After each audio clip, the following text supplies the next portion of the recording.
নমস্কার, রত্না লাইভ স্টোরিতে আপনাদেরকে স্বাগত জানাই। আজকে রবিবার, তাই বর নিয়ে চলে এসেছে খাসির মাংস।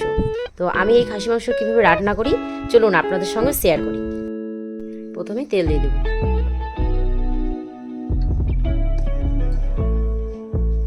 তারপরে আলুগুলোকে ভেজে নেব।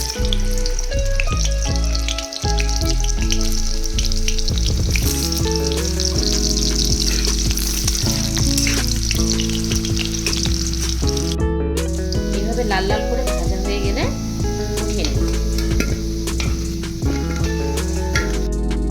এবার একটা তেজপাতা আর শুকনো লঙ্কা দিয়ে দেব।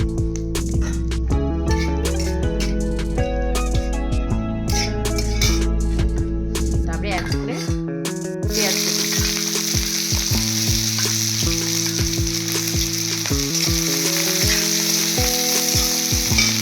গোটা রসুন, এইরকম একটু ভাজা ভাজা হয়ে যাওয়ার পরে দিয়ে দেব মশলা। আমি মশলাগুলো একসঙ্গে বেটেছিলাম। এর মধ্যে আছে শুকনো লঙ্কা, আদা, রসুন, জিরা আর একটুখানি পেঁয়াজ। সবগুলো একসঙ্গে মিক্সিতে আমি বেটে নিয়েছি। সামান্য দিয়ে দেবো জল, তারপরে দিয়ে দেবো লবণ, হলুদ।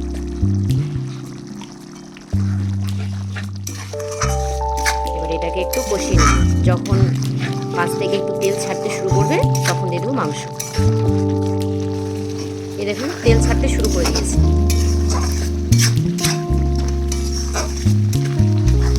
এখন দিয়ে দেবো মাংস।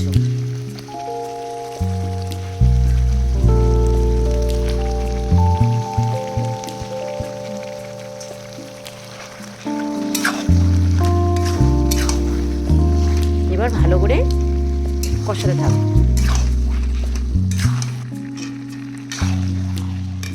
এরপর দিয়ে দেবো একটু শুকনো লঙ্কার গুঁড়া।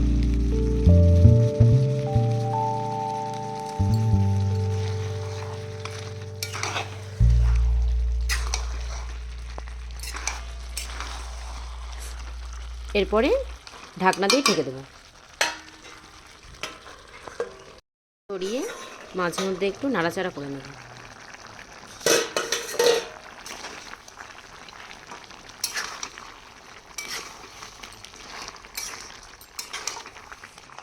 নাড়াচাড়া হয়ে গেলে আবার ঢাকনা দিয়ে দেবো। আমার কষানো হয়ে গেছে। আমি কিন্তু ঢাকনা সরিয়ে মাঝে মধ্যে নাড়াচাড়া করে নিয়েছিলাম। এখন দিয়ে দেবো একটু চিনি কালারের জন্য।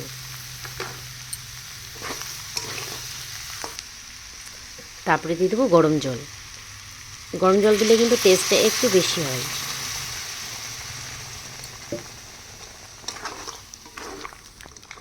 জল ফুটতে শুরু করে দিয়েছে। এখন দিয়ে দেবো আলুগুলো।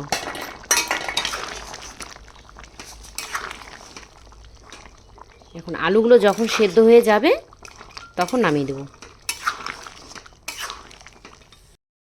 দেখুন আলুগুলো কিন্তু সেদ্ধ হয়ে গেছে। আর আমি কিন্তু আজকে এরকম ঝোলঝোলি রাখবো। তারপরে দিয়ে দেবো একটু গরম মশলা। আমার কিন্তু খাসির মাংস রান্না করা রেডি।